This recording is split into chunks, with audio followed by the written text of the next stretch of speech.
Box model को समझने के बाद हम क्या करेंगे, एक नया फाइल यहाँ पे फटाफट से बनाएंगे। और यहाँ पे मैं एक नया फाइल बनाऊँगा 07 डैश बॉक्स मॉडल हमने समझ लिया। अब हम लोग समझेंगे कि यूनिट्स क्या होते हैं हमारे इस CSS के अंदर। ठीक है, तो CSS के अंदर हम लोगों ने कुछ एक यूनिट्स देखे होंगे, जैसे मैं उसको एक बार लिस्ट कर देता हूँ, उसके बाद हम लोग वन बाय वन उन सबको समझेंगे। तो सबसे पहले तो लिखता हूँ यहाँ पे डॉक्यूमेंट की जगह पे यूनिट्स, और हमने अभी तक क्या क्या यूनिट देखा हुआ है तो वो मैं एक बार लिस्ट कर देता हूँ। जैसे कि हम लोगों ने यूज़ किया है पिक्सल। ठीक है, इसका प्रीव्यू मैं ऑन कर देता हूँ, ये पुराना प्रीव्यू ऑन था। पिक्सल एक यूनिट हम लोग यूज़ करते हैं। यूनिट क्या है, एक तरीके का जैसे किसी डिस्टेंस को हम लोग नापने के लिए कैसा यूनिट यूज़ करते हैं, जैसे छोटे डिस्टेंस को नापने के लिए सेंटीमीटर, थोड़ा और बड़े डिस्टेंस को नापने के लिए हम लोग मीटर का यूज़ करते हैं, फिर उससे भी बड़े डिस्टेंस को नापने के लिए किलोमीटर, और किलोमीटर के से भी बड़े डिस्टेंस को नापने के लिए माइल का यूज़ करते हैं। लिक्विड वाली चीज़ों को नापने के लिए लीटर का यूज़ करते हैं। वैसे ही स्क्रीन के रेजोल्यूशन को हम लोग नापने के लिए पिक्सल का यूज़ करते हैं। तो पिक्सल का यूज़ कब करेंगे हम अपने वेबसाइट के अंदर, और उसके बाद कुछ और एक यूनिट्स होते हैं, जैसे कि एक VW और VH करके यूनिट है। ठीक है, इससे पहले एक और यूनिट है जो छूट रहा है, जिसको बोलते हैं परसेंटेज। ठीक है, परसेंट वैल्यू। तो परसेंट मैंने कहीं कहीं या किसी चीज़ों पे दिया होगा, वो इसके एक बार और समझ लेंगे। फोर्थ वैल्यू है आपका EM और रैम। ठीक है, ये दोनों वैल्यूज़ क्या क्या हैं वो एक बार समझेंगे। तो सबसे पहले मैं यहाँ पे देखता हूँ कि पिक्सल क्या होता है या पिक्सल को कब यूज़ करना चाहिए।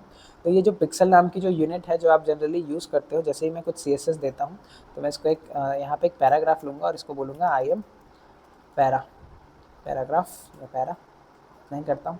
अब इस पैराग्राफ के अंदर मैं एक इंटरनल CSS फटाफट लगाऊंगा और बोलूँगा कि इस पैरा का P टैग से मैं एलिमेंट सेलेक्टर यूज़ करूँगा और इसको सेलेक्ट कर लूँगा और बोलूँगा कि इस पैराग्राफ का जो फ़ॉन्ट साइज़ है, मैं फ़ॉन्ट साइज़ से ले रहा हूँ। फ़ॉन्ट साइज़ की मदद से आप इसके फ़ॉन्ट साइज़ को बढ़ा सकते हो। जैसे मैं यहाँ पे कर रहा हूँ 22 पिक्सल, तो मैंने उस पैराग्राफ को सेलेक्ट किया और उसका एक फ़ॉन्ट साइज़ यहाँ पे असाइन कर दिया 22 पिक्सल। ठीक है, तो ये फ़ॉन्ट साइज़ आपको हल्की सी इंक्रीज़ होते हुए यहाँ पे दिख रहा है। तो फ़ॉन्ट साइज़ को मैंने क्या किया है, यूनिट के अंदर रखा है जो कि है पिक्सल। ठीक है, तो पिक्सल क्या होता है, पिक्सल आपका हार्ड कोडेड वैल्यू है। अपने वेबसाइट के अंदर ऐसा कोई सेक्शन है या ऐसा कोई एलिमेंट है जिसका साइज़ आप चेंज नहीं करना चाहते हो जनरली, या उसका साइज़ एक फिक्स्ड वैल्यू में देना चाहते हो, तब के केस में आप पिक्सल यूज़ करोगे। ठीक, इसको और समझते हैं जब दूसरे यूनिट को अपन यूज़ करेंगे। नेक्स्ट जो चीज़ है वो आपका है परसेंट वैल्यू। अब परसेंट वैल्यू के लिए मैं क्या करूँगा, एक सिंपल सा एक और यहाँ पे चीज़ों को चेंज कर रहा हूँ, डिव लूँगा एक, और इस डिव को नाम दूंगा कि आपका क्लास नेम होगा क्लास कंटेनर। तो कंटेनर नाम दे देता हूँ इसको, और इस कंटेनर के अंदर एक सिंपल सा इमेज रख लेता हूँ IMG टैग की मदद से, और इस इमेज को मैं कोई इमेज ऐड कर दूँगा। तो यहाँ पे मेरे पास एक इमेज है CSS BG करके, जिसको मैं जैसे ऐड करूँगा यहाँ पे आपको ये CSS का कुछ इस तरीके से इमेज दिख रहा होगा। ठीक है, और ये कुछ इस तरीके से इसका जो एक्चुअल साइज़ है उसके हिसाब से आपको ये दिख रहा है। फिर इस इमेज के बाद एक H1 ऐड करूँगा, heading title goes here, and paragraph add करूँगा छोटा सा, जिसके अंदर लॉरेम के कुछ टेक्स्ट पड़े होंगे, और एक बटन ऐड कर देता हूँ क्लिक मी करके, और ये आपको कुछ इस तरीके से देखने को मिलेगा। ठीक है, और इस बटन के अंदर कुछ वैल्यू भी ऐड करूँगा, ये लोड नहीं हुआ है यहाँ पे। तो ये चीज़ कुछ इस तरीके से दिख रहा है। ठीक है, अब इसमें मैं चेंजेस क्या करूँगा, देखो एक बार कंटेनर मैंने लिया है, उस कंटेनर को पहले एक्सेस करूँगा कंटेनर, और इस कंटेनर के अंदर क्या करूँगा, पहले तो एक बैकग्राउंड कलर ऐड करता हूँ स्काई ब्लू या कुछ इस तरीके से। स्काई ब्लू तो उसका कलर ही है, तो मैं थोड़ा डार्क शेड में कुछ चीज़ लेता हूँ, ऐसा ग्रीनिश टाइप में। ठीक है, ऐसा कुछ। तो जितना एरिया आपको ग्रीन ग्रीन कलर का दिख रहा है वो आपका उस कंटेनर का एरिया है। ठीक है, अब मैं इसमें चेंजेस क्या करूँगा, इस कंटेनर को एक छोटा सा विड्थ दूंगा और बोलूँगा कि आप इतना बड़ा नहीं, आप सिर्फ 250 पिक्सल या 300 पिक्सल के अराउंड रहो। तो मैंने इसको हार्ड कोड कर दिया कि ये जो कार्ड है ना, ये सिर्फ और सिर्फ 300 पिक्सल का रहेगा। मैंने कार्ड नहीं बोला, मतलब ये वाला जो ग्रीन कलर का एरिया आपको दिख रहा है, ये वाली चीज़, ठीक है। अब इसमें प्रॉब्लम क्या हो रही है कि ये जो इमेज है ना, इसका साइज़ कुछ बड़ा है और हमारे कंटेनर का साइज़ को हम लोगों ने थोड़ा छोटा कर दिया, 300 पिक्सल है बोल दिया। तो ये पेरेंट क्या कर रहा है, ये अपने ये इमेज क्या कर रहा है, अपने इस पेरेंट को, कंटेनर नाम के पेरेंट को ओवरफ्लो करके बाहर निकल जा रहे हैं, ठीक है। हम नहीं चाहते कि ये ऐसा इस तरीके की कार्ड्स के अंदर इस तरीके की चीज़ें हों। तो अब इस इमेज को मैं क्या करूँगा, एक छोटा सा काम इसको बताऊँगा कि आप एक विड्थ ले लो। विड्थ के अंदर आप ले लो 100% वैल्यू अपने पेरेंट का। तो जैसे मैंने परसेंट में ये वैल्यू दिया, हो सकता है अगर इसको मैं पिक्सल कर देता ऐसे, तो पिक्सल में ये हार्ड कोड कर दिया हूँ मैं। इमेज चाहे कितना भी बड़ा हो, डिवाइस स्क्रीन कितना भी बड़ा हो, आपका कंटेनर कितना भी बड़ा हो, उस इमेज को कोई मतलब नहीं है। उसको मैंने जैसे 100 पिक्सल दिया तो वो 100 पिक्सल ही रहेगा, ठीक है। लेकिन अगर मैंने उसको परसेंटेज में वैल्यू दे दिया इस तरीके से, तो ये क्या करेगा, अपने पेरेंट के पास जाएगा, जो कि इस केस में कंटेनर है, कंटेनर से पूछेगा कि आपका विड्थ कितना है, तो वो बोलेगा कि मेरा विड्थ तो 300 पिक्सल है, तो वो उसी के अकॉर्डिंग अलाइन हो जाएगा। वो भी अपना जो विड्थ है वो 100% ले लेगा, ठीक है, अपने पेरेंट का। तो 300 पिक्सल का ये इमेज भी बन जाएगा अपने आप, ठीक है। तो इससे होती है इन चीज़ों में स्केलेबिलिटी एक आ जाती है, जो कि कंटेनर के अकॉर्डिंग चलता है। तो अब कंटेनर जितना भी साइज़ का हो, उसी साइज़ का आपका इमेज भी होगा। फॉर एग्जांपल अगर मैं यहाँ पे इसको बोलूँगा कि आप 300 पिक्सल ना हो के 250 पिक्सल हो जाओ, तो ये इमेज क्या करेगा, फिर उस अपने पेरेंट को ही फॉलो करेगा, बोलेगा कि मैं भी 250 पिक्सल का हो जाता हूँ। तो वो इस तरीके से परसेंटेज में अगर वैल्यू दोगे तो वो अपने पेरेंट से पूछने चाहता है, और वो अपना पेरेंट का जितना भी वैल्यू रहेगा उसका 100% ले लेता है, ठीक है। As simple as that. अब हम देखते हैं कि ये जो परसेंटेज वैल्यू है इसी तरीके से काम करेगा। अब नेक्स्ट चीज़ देखते हैं कि व्यू पॉट हाइट और व्यू पॉट विड्थ क्या होता है। अब इससे पहले छोटा सा एक काम और कर लूँगा कि इस कंटेनर के अंदर ना पैडिंग ऐड करूँगा। अब ये ध्यान में रखना कि अब मैं पैडिंग क्यों ऐड कर रहा हूँ, क्योंकि देखो मुझे कंटेंट और जो मेरा आउटलाइन है, जो कि बॉर्डर आपको कुछ इस तरीके से दिख रहा है, इनके बीच मुझे गैप चाहिए, ठीक है। तो वो गैप जैसे आएगा तो मैं यहाँ पे पैडिंग करने से ही आएगा वो गैप, ठीक है। यहाँ पे देखो चिपक चिपक के आ रहा है, क्लिक मी बटन आपका जो येलो ग्रीन कलर का जो एरिया है उससे चिपक के आ रहा है। तो इसको मैं एक बार कुछ इस तरीके से रीलोड कर लेता हूँ। तो अब इसमें आपको दिखेगा कि ये कुछ डिस्टेंस मेंटेन कर रहा है इस येलो ग्रीन कलर के एरिया का। ये छोटा सा पैराग्राफ इधर छूट गया, इसको हटा देता हूँ। अभी आपको कुछ इस तरीके से दिख रहा है। तो एक सिंपल सा कार्ड बन गया। अब इसमें ये जो बटन है ये ऐसा ही क्यों रहे, तो इस बटन को मैं पकड़ूंगा और इसको सबसे पहले एक पैडिंग दे दूंगा और बोलूँगा कि आप 12 पिक्सल की पैडिंग ले लो, और इसको विड्थ दे दूंगा, ठीक है। अब यहाँ पे सोचने वाली बात ये है कि अगर मैंने इसको विड्थ दिया फिर से 100%, तो ये अपने पेरेंट के हिसाब से 100% हो जाएगा। तो ये भी एक स्केलेबल ऑब्जेक्ट बन जाएगा। तो मैं इसको वही सेम वैल्यू देता हूँ, परसेंट में वैल्यू। तो परसेंट और पिक्सल के बीच का आपको डिफरेंस यहाँ से समझ में आएगा, ठीक है।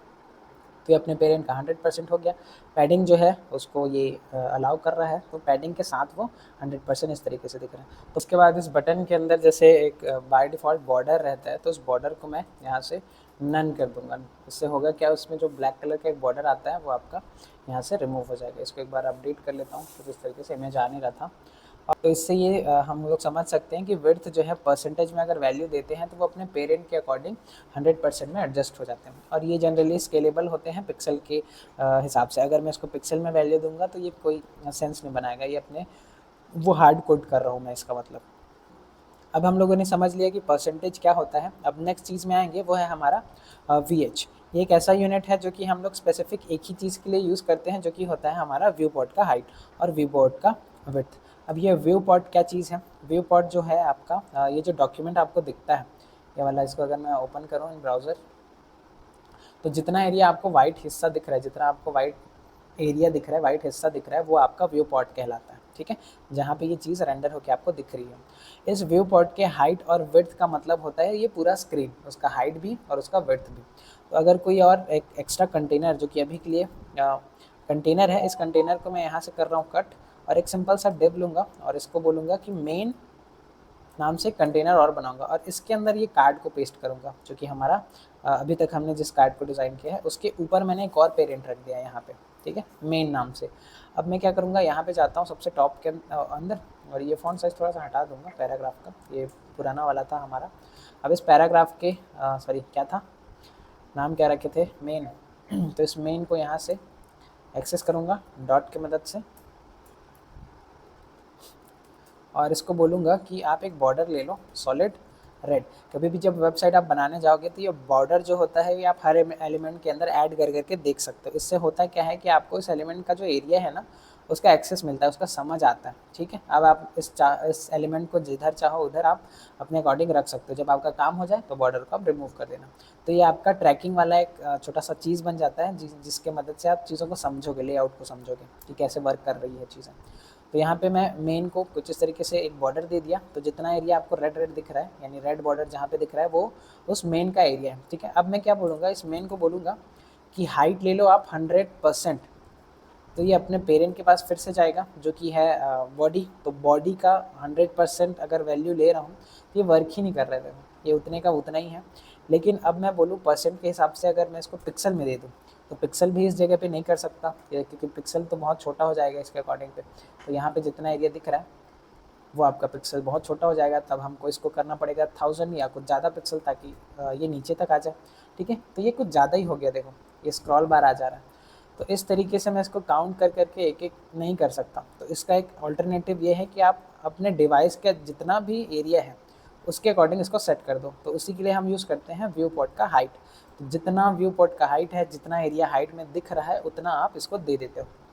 ठीक है, तो 100 VH का मतलब है जितना आपका हाइट है दिख रहा है विजिबल है उतने के बराबर कर दो। ठीक है, इससे होता ये है कि आपके डिवाइस साइज जैसे चेंज होगा, जैसे आप मैं एक्चुअली लैपटॉप के स्क्रीन में हूँ तो लैपटॉप के स्क्रीन के हिसाब से VH का साइज़ इंक्रीज़ और डिक्रीज़ होता है। जैसे आप बड़े डिवाइस के वो पे देखोगे या बड़े स्क्रीन साइज़ के डिवाइस पे अगर रहोगे तो वो अपने आप स्केल हो जाएगा, यानी उसका VH हाइट जो है वो उसके अकॉर्डिंग बढ़ जाएगा। ठीक है, तो ये दरअसल स्केलेबल चीज़ें हो जाती हैं जिससे हमारा वेबसाइट कभी भी ख़राब नहीं दिखेगा दूसरे डिवाइस के अंदर।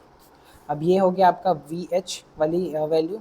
सेम आप जैसे हाइट दे सकते हैं वैसे विड्थ भी दे सकते हैं, बस इसको 100 VW बोला जाता है। ठीक है, VW फॉर विड्थ। तो विड्थ भी उसके अकॉर्डिंग एडजस्ट हो जाएगा।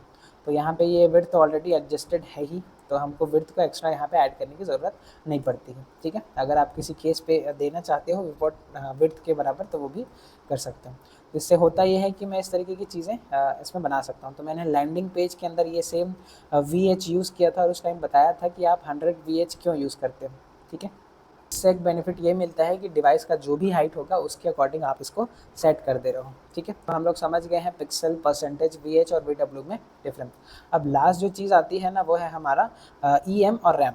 अब इसको समझने के लिए मैं क्या करूँगा, एक सिंपल सा काम और कि इन सब को मैं यहाँ से यहाँ तक कमेंट करता हूँ। ठीक है, और एक सिंपल सा एक डिव लूँगा और इस डिव को कोई नाम दे दूँगा, जैसे कि क्लास नेम दे देता हूँ, बॉक्स दे देता हूँ चलो। और इसके अंदर एक सिंपल सा पैराग्राफ रखूँगा और बोलूँगा आई एम पैराग्राफ। ठीक है, ये आपको UI में यहाँ पे दिख रहा है। अब हम लोग समझते हैं कि ये EM और रैम वैल्यू किस तरीके से यूज़ होती है या इनका क्या मीनिंग है। तो सबसे पहले देखो यहाँ पे ना एक छोटा सा काम मैं ये कर रहा हूँ, यहाँ पे मैं इनलाइन CSS यूज़ कर रहा हूँ ताकि यहीं के यहीं आपको चीज़ें दिखती रहे। अगर वहाँ पे इंटरनल CSS यूज़ करूँगा तो वो फिर दिखे करें।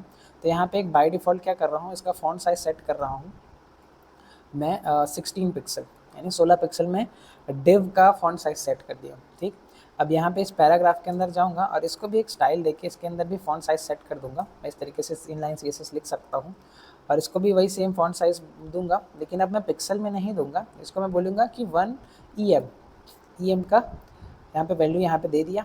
अब इसका मतलब क्या है, जैसे मैंने 1 EM दिया है, देखो इसके पैराग्राफ में कोई भी चेंजेस आपको नहीं नज़र आ रहा है। ठीक, तो इसका क्या मतलब है, इसको एक बार मैं एलिमेंट में इंस्पेक्ट एलिमेंट में करके दिखाता हूँ आपको। तो यहाँ पे जैसे इंस्पेक्ट पे जाओगे ना तो ये इंस्पेक्ट एलिमेंट हमको पूरा इन्फॉर्मेशन देता है उस एलिमेंट का। तो जैसे इसको हवर करोगे यहाँ पे देखो फॉन्ट साइज़ आपको दिख रहा है 16 पिक्सल टाइम्स न्यू रोमन करके। ठीक है, तो ये 16 पिक्सल इसका फॉन्ट साइज़ है। तो हमने तो 1 EM दिया था, तो फिर ये 16 पिक्सल क्यों दिखा रहा है। तो इससे एक बात ये समझ में आती है कि 1 EM इज इक्वल्स टू आपका होता है पेरेंट का 16 पिक्सल, यानी पेरेंट का जो भी फॉन्ट साइज़ है उसको ये ग्रैब कर लेता है। ठीक है, जो भी पेरेंट का फॉन्ट साइज़ है, जो भी पेरेंट का साइज़ है उसको ये 1 EM के बराबर मानता है। ठीक है, तो यहाँ पे आप समझ सकते हो कि 1 EM इज इक्वल्स टू आपका 16 पिक्सल। ठीक, अब ये फिर से ये वाली बात है कि अगर मैं इसको 16 की जगह पे 32 पिक्सल कर दिया तो ये 1 EM की वैल्यू जो जो हो जाएगी वो भी आपका 32 पिक्सल ही हो जाएगा। ठीक है। तो ये हम लोग इसलिए करते हैं कि जब भी डिवाइस का फ़ॉन्ट साइज़ बढ़े या छोटा हो या कम हो, तो उसके हिसाब से ये जो एलिमेंट है ना, ये स्केल हो जाते हैं या स्केल डाउन हो जाते हैं, जिससे आपका जो वेबसाइट है वो दूसरे डिवाइस या दूसरे स्क्रीन में अजीब ना दिखे। ठीक है, तो ये एक चीज़ हो गया। तो ईएम हमको समझ में आ गया। अब दूसरी चीज़ फिर जाते हैं कि ये रैम का क्या मतलब है। तो मैंने यहाँ पे ईएम यूज़ किया है। अब जैसे कि ये पैराग्राफ है ना, ये अपने पेरेंट से पूछ रहा है कि आपका फ़ॉन्ट साइज़ कितना है, मैं भी उतना ही रख लूँगा। तो ये 32 पिक्सल है, तो ये भी 32 पिक्सल रख लेगा। एक बार इसको भी करके देखता हूँ यहाँ पे। तो अब अगर देखोगे तो इसका पिक्सल आपको 32 पिक्सल दिख रहा है। ठीक है। तो 1 EM इज इक्वल्स टू यहाँ पे 32 पिक्सल हो गया। तो ये अपने पेरेंट से पूछ रहा है, अपने एडजेसेंट पेरेंट से पूछ रहा है। अब जैसे ही आप इस 1 EM की वैल्यू को 1 रैम कर दोगे, यानी R एक एक्स्ट्रा ऐड कर दिया, तो R फॉर होता है यहाँ पे रूट। तो रूट की वैल्यू जितनी भी होगी उतने का फॉन्ट साइज़ ये हो जाता है। ठीक है। अब रूट का मतलब क्या है कि हमारा जो डेस्कटॉप है या ये जो कंप्यूटर स्क्रीन है, इसका भी तो कुछ डिफ़ॉल्ट फॉन्ट साइज़ होगा। जैसे मैं यहाँ पे कुछ सर्च करूँगा तो वो जैसे चीज़ें आपको इस तरीके से दिखती हैं, तो ये भी किसी एक स्पेसिफिक फॉन्ट साइज़ में यहाँ पे है। होता क्या है कि अगर कोई यूज़र को थोड़ा देखने में परेशानी हो, तो वो क्या कर देता है, फ़ॉन्ट साइज़ को अपने स्क्रीन का बढ़ा देता है या ज़ूम इन करके देखता है, तो जिससे उस डिवाइस का जो फ़ॉन्ट साइज़ है ना, वो ऑटोमेटिकली इंक्रीज़ हो जाता है। तो आप तो हमारा वेबसाइट अगर मैं इस तरीके से रखूँगा तो ये अपने पेरेंट के अकॉर्डिंग चलेगा। तो इस वजह से जैसे आप रैम कर देते हो, तो स्क्रीन साइज़ के हिसाब से इसका भी वैल्यू चेंज होता है। फॉर एग्ज़ाम्पल यहाँ पे स्क्रीन फ़ॉन्ट साइज़ लिख देता हूँ। जैसे स्क्रीन का फ़ॉन्ट साइज़ मेरा 32 पिक्सल है, तो यहाँ पे भी सेम होगा कि जो मेरा ये पैराग्राफ का फ़ॉन्ट साइज़ है ना, जिसको मैंने 1 रैम लिखा है, ये सीधा अपने पेरेंट को छोड़ के पूछेगा इस मेन पेरेंट को, जो कि हमारा डिवाइस का फ़ॉन्ट साइज़ है। ठीक है। तो डिवाइस का फ़ॉन्ट साइज़ अगर मान लो 32 पिक्सल है, तो इसका भी pixel 1 RAM is equals to होगा 32 पिक्सल। ये जैसे ही बढ़ेगा, जैसे मान लो आप बड़े स्क्रीन साइज़ पे देख रहे हो, तो पैराग्राफ का जो 1 रैम है ना, वो भी उसी के अकॉर्डिंग स्केल हो जाएगा। जैसे छोटे स्क्रीन साइज़ में देखोगे तो वो उसी के अकॉर्डिंग छोटा हो जाएगा। ठीक है। तो ये रैम और ईएम के बीच में यही डिफरेंस है कि ईएम जो होता है वो अपने एडजेसेंट पेरेंट से वैल्यू ग्रैब करता है, और जो आपका रैम है वो रूट एलिमेंट को डिनोट करते रहता है, यानी रूट जो फ़ॉन्ट साइज़ होता है आपके डिवाइस का, उसके अकॉर्डिंग ये सेट हो जाता है। ठीक है। तो ये मेन डिफरेंस है आपके ईएम और रैम का। तो आज बस इतना ही देखते हैं, फिर नेक्स्ट वीडियो में बाकी और नेक्स्ट टॉपिक अपन कवर करेंगे।